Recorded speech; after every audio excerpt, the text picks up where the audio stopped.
حضرت عمر جب قریب آئے تو حضرت ابو عبیدہ بن جراح رضی اللہ تعالیٰ عنہ کو بلایا اور بلا کہا کہ لشکروں کو پیچھے بھیج دو، یہ جو استقبال کرنے ہیں انہیں پیچھے بھیج دو، اور ان کے گلے میں باہیں ڈالی اور حضرت عمر رو پڑے اور پھر کہا ذرا آؤ نا اسی ایک طرف چلیں۔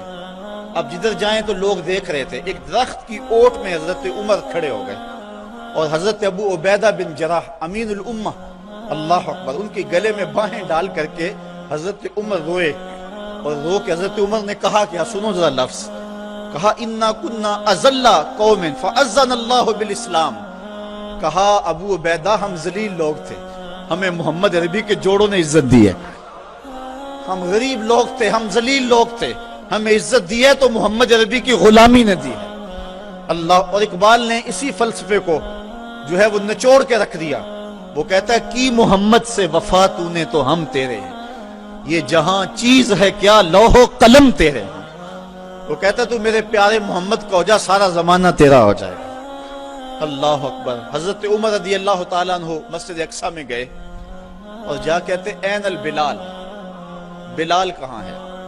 بلال حبشی آئے، فرمایا بلال اذان پڑھو۔ حضرت بلال نے کہا کہ مجھے معاف کیجئے، یہ کسی اور کو کہیے۔ تو لوگوں نے کہا بلال اللہ کا خوف کرو، امیر المومنین کی بات مانو۔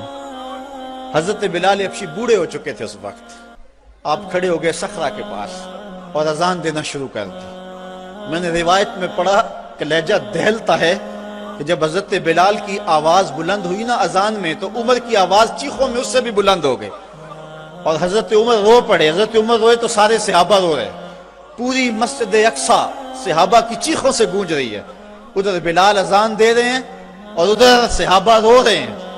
اور حضرت سیدنا عمر رضی اللہ تعالیٰ عنہ نے کہا فَمَهْمَا نَطْلُبُ الْعِزَّ بِغَيْرِ مَا عَزَّنَا اللَّهُ بِهِ أَذَلَّنَا اللَّهُ، کہا ہمیں عزت ملی ہے حضور کے صدقے، اور اگر ہم نے حضور کے علاوہ اب کسی اور جگہ سے عزت ڈھونڈنا چاہی نا تو اللہ ہمیں ذلیل کر دے گا، اللہ ہمیں رسوا کر دے گا۔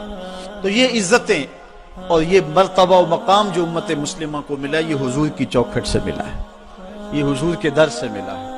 حضرت عمر واپس پلٹے، عرض تہامہ میں رکے اور پھوٹ پھوٹ کے رونے لگے۔ کسی نے کہا عمر اتنے جری جوان اور یہ عرض تہامہ اور پھوٹ پھوٹ کے رو رہے ہو؟ تو حضرت عمر فرمانے لگے میرے باپ خطاب نے مجھے کہا تھا کہ یہ 5 اونٹ لائن میں کھڑے کر، یہی عرض تہامہ تھی۔ کہتے ہیں میں اونٹ لائن میں کھڑے کرنے لگا تو آگے والا سیدھا کرتا تو پیچھے والا ٹیڑھا ہو جاتا، پیچھے والا سیدھا کرتا تو آگے والا ٹیڑھا ہو جاتا۔ پھر میرے باپ خطاب نے مجھے بڑا مارا اور کہا ایک عرب کے بیٹے ہو کر 5 اونٹ لائن میں کھڑے نہیں کر سکتے ہو؟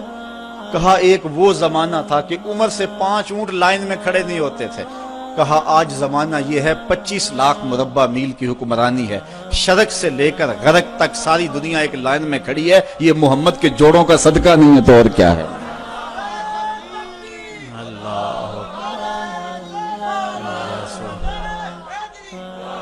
کی محمد سے وفا تو نے تو ہم تیرے ہیں، یہ جہاں چیز ہے کیا لوح و قلم تیرے ہیں۔ حضور سے وفا کے رشتے کو استوار تو کر کے رکھے۔ حضرت سفینہ رضی اللہ تعالیٰ عنہ حضور کے صحابی ہیں، جنگل میں جا رہے ہیں، ایک شیر نے انسانی بو پائی تو آپ کی طرف دوڑتا ہوا آیا۔ ایک شیر کو آتے ہوئے دیکھ کر کے حضرت سفینہ گھبرائے نہیں ہیں، بلکہ شیر کو کہتے ہیں یا ابا الحارث انا مولا رسول اللہ، اور جنگل کے شیر جانتا نہیں میں کون ہوں، میں حضور کا غلام ہوں۔ شیر نے دم ہلانی شروع کر دی اور آگے چلنے لگا اور اس نے زبان حال سے کہا اگر تو حضور کا غلام ہے تو میں تیرا غلام ہوں، تو حضور سے وفا کا رشتہ استوار کر کے تو دیکھ، سارا زمانہ تیری غلامی اختیار نہ کر گیا تو کہنا، حضور سے محبت کا رشتہ استوار کر، تعلق کا رشتہ استوار کر۔ آج ہماری ناکامی یہ ہے کہ حضور سے ہم دور ہو گئے۔ اقبال نے اس دکھ کو اپنے انداز میں بیان کیا، اے تہی از ذوق و شوق و سوز و درد، می شناسی اسر ما با ماچ کرد، اسر ما ماز ما بیگانہ کرد، از جمال مصطفیٰ بیگانہ کرد۔ وہ کہتا ہے تو سمجھتا ہے کہ ہمارے ساتھ کیا ہوا ہے؟ ہمارے عہد کی ستم ظریفی یہ ہے کہ اس نے ہمیں ہم سے دور کر دیا. عہد ماں ماراز ماں بیگانہ کر, ہمارے دور نے ہمیں ہم سے دور کر دیا. کیوں؟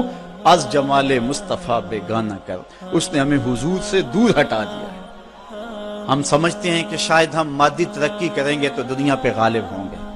حضرت عمر کا یہ قول میری آج کی اس تقریر کا نقطہ کمال ہے. آپ فرماتے ہیں اللہ نے جس وجہ سے ہمیں پہلے دن عزت دی تھی, اگر ہم نے اس کو چھوڑا تو ہمیں ذلت ملے گی.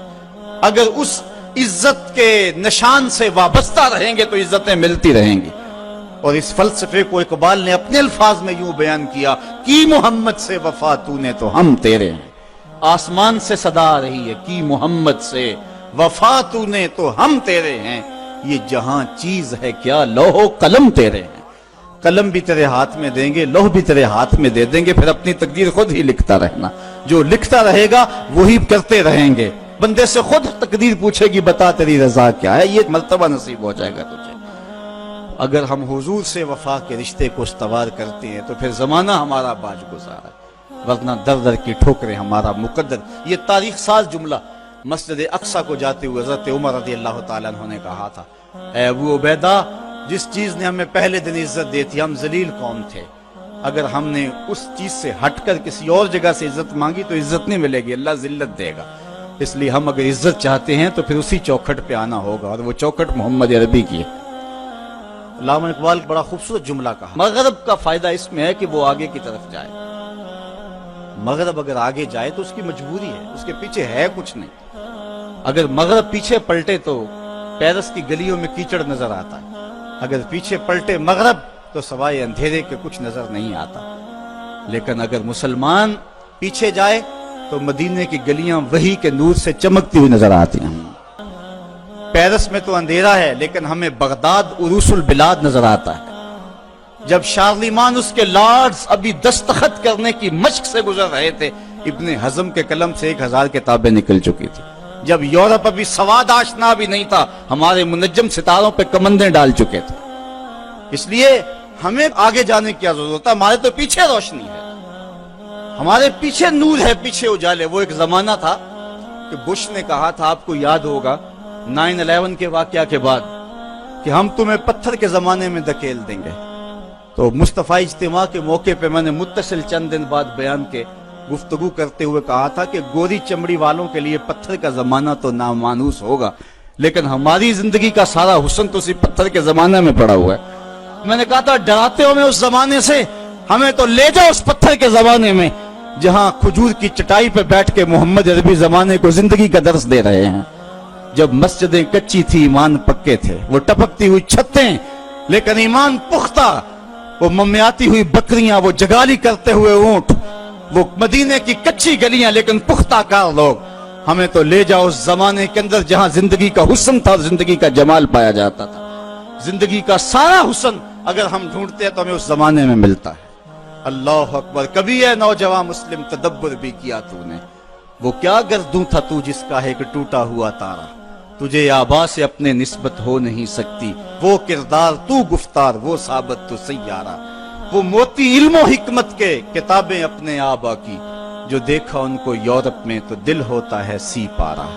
صاحبو آئیے ہم اپنے اس دور کی طرف پلٹنے کی کوشش کریں, اس دور حسین کی طرف, اس خوبصورت زمانے کی طرف, محبتوں کے اس سلسلے کی طرف جہاں نور ہی نور اور روشنی ہی روشنی نظر آتی ہے, جہاں اجالے ہی اجالے نظر آتے ہیں, جہاں محبتوں کے کھلے ہوئے گلاب نظر آتے ہیں. ہماری زندگی کا سارا حسن, ہماری زندگی کا سارا جمال اور ہماری زندگی کی ساری روشنی اسی دور فرخ فال کے اندر ہے اور اسی دور حسین کے اندر ہے. ہم نے پلٹنا اور اپنے آپ کو کھینچ کے پھر لے جانا ہے حضور کے اس دور کے اندر جب انسانی زندگی کو بانک پن تھا, جب حضور سے وفا کے رشتے اتنے گہرے تھے کہ عورتیں بھی حضور سے وفا کی بات کرتی تھی اور مرد بھی حضور سے وفا کی بات کرتے تھے, بچے بھی حضور سے وفا کی بات کرتے تھے. محبتوں کا سلسلہ, آج وفا کا سلسلہ ٹوٹ گیا. آج حضور کی توہین ہوتی ہے تو کسی کو بولنے کی توفیق نہیں ہوتی. جمہوریت پہ بات ہوتی ہے تو سارے بول پڑتے ہیں, محمد عربی کو گالی دی جاتی ہے تو کسی کو توفیق نہیں ہوتی ہے. ہم سمجھتے ہیں کہ شاید جمہوریت میں ہماری بقا ہے, کوئی سمجھتا ہے کہ ماشاء اللہ نظام کے اندر ہماری بقا ہے. اگر ہمیں بقا ملے گی تو محمد عربی کے قدموں سے ملے گی. زندگی کا سارا حسن اسی چوکھٹ کے اندر موجود ہے.